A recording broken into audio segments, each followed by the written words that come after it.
On behalf of St James Ethics Centre, the Wheeler Centre, the Melbourne Food and Wine Festival, The Age, the City of Melbourne and the ABC, all of whom have worked together to make this event possible, I'd like to welcome Philip Woolen.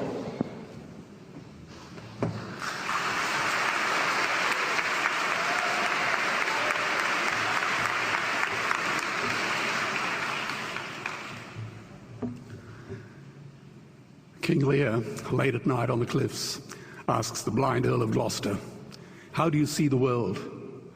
And the blind man Gloucester replies, "I see it feelingly."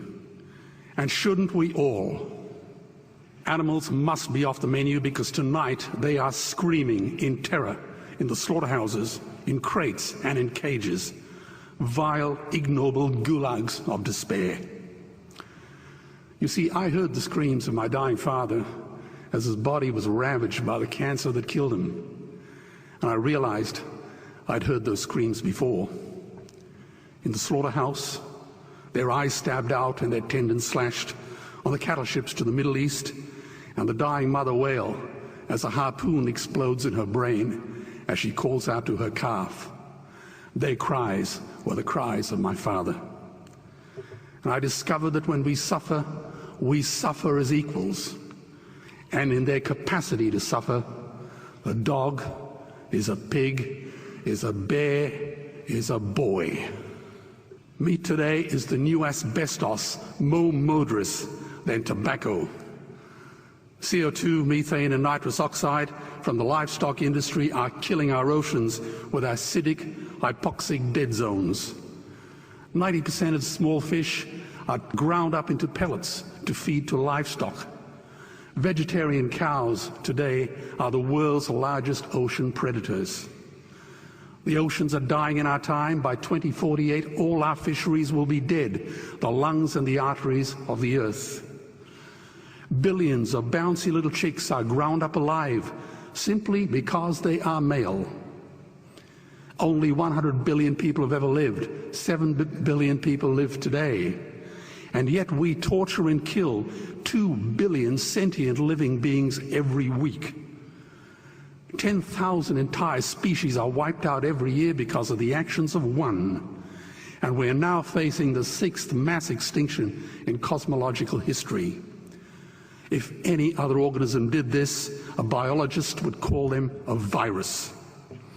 It is a crime against humanity of unimaginable proportions. But happily, the world is changing. 10 years ago, Twitter was a bird sound. www was a stuck keyboard. Cloud was in the sky. 4G was a parking space. Google was a baby's burp. Skype was a typo. And Al-Qaeda was my plumber. Victor Hugo said, "There is nothing more powerful than an idea whose time has come." Well, animal rights today is now the greatest social justice issue since the abolition of slavery. Do you know there are over 600 million vegetarians in this world? And that is bigger than the United States, England, France, Germany, Spain, Italy, Canada, Australia, New Zealand, all put together. If we were one nation, we would be bigger than the 27 nations of the European Union. Can you believe that? And despite this massive demographic footprint, we are still drowned out by the raucous hunt and shoot and killing cartels who believe that violence is the answer when it should not even be a question. Meat kills animals, kills us, and is killing our economies. Medicare has already bankrupted the United States. They will need $8 trillion invested in Treasury bills just to pay the interest, and they have precisely zero. They could shut down every school, Army, Navy, Air Force, Homeland Security, Marines, CIA, and FBI, and they still will not have the money to pay their doctor bills. And our Cornell and Harvard say that the optimum amount of meat in a healthy human diet is precisely zero. Water, as you know, is the new oil. Nations will soon be going to war for it.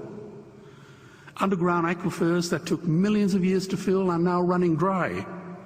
It takes 50,000 liters of precious drinking water to make 1 kilo of beef. Today, 1 billion people are hungry. 20 million people will die from malnutrition. Cutting meat by only 10% will feed 100 million people, and eliminating meat will end starvation forever. If everyone ate a Western diet, we would need 2 planet Earths to feed us. We've only got one, and she is dying. Greenhouse gas emissions from livestock is 50% greater than transport, as Peter said. Cars, trains, buses, ships, lorries, the whole lot. And as I travel around the world, I see poor countries who sell their grain to the West while their own children starve in their arms. And the West feeds it to livestock so we can eat a steak? Am I the only one who sees this as a crime? Believe me, every morsel of meat we eat is slapping the tear-stained face of a hungry child. When I look into her eyes, do I remain silent? The earth can produce enough food for everyone's need, but not enough for everyone's greed. We are facing the perfect storm. If any nation had developed weapons that could wreak such havoc on the planet, we would launch a preemptive military strike and bomb it back into the Bronze Age. But it's not a rogue state, it's an industry. The good news is we don't have to bomb it. We can just stop buying it. Sir George Bush was wrong. The axis of evil does not run through Iraq, Iran, or North Korea. It runs through our dining tables.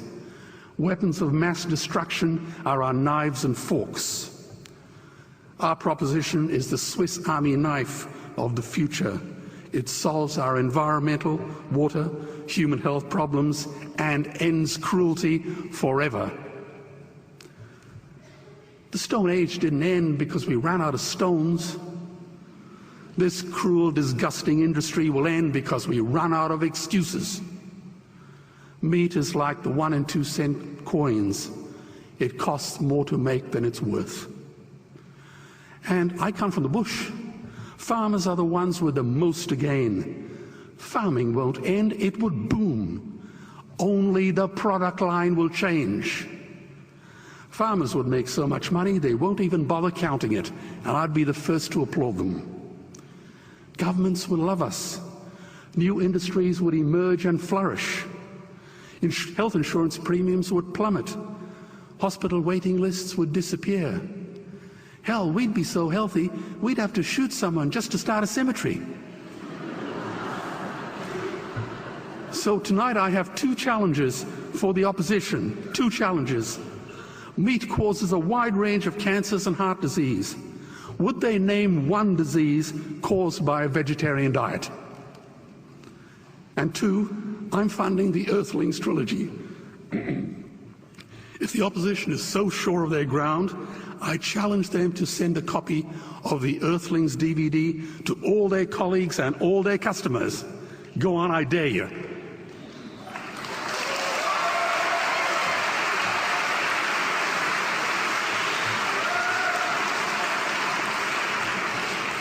Animals are not just other species, they are other nations, and we murder them at our peril. The peace map is drawn on a menu. Peace is not just the absence of war, it is the presence of justice. Justice must be blind to race, color, religion, or species. If she's not blind, she will be a weapon of terror. And tonight, there is unimaginable terror in those ghastly Guantanamos we call factory farms or slaughterhouses. Believe me, if slaughterhouses had glass walls, we wouldn't be having this debate tonight. You see, I believe another world is possible. And on a quiet night, I can hear her breathing. Let's get animals off the menu and out of these torture chambers. Please vote tonight for those who have no voice. Thank you.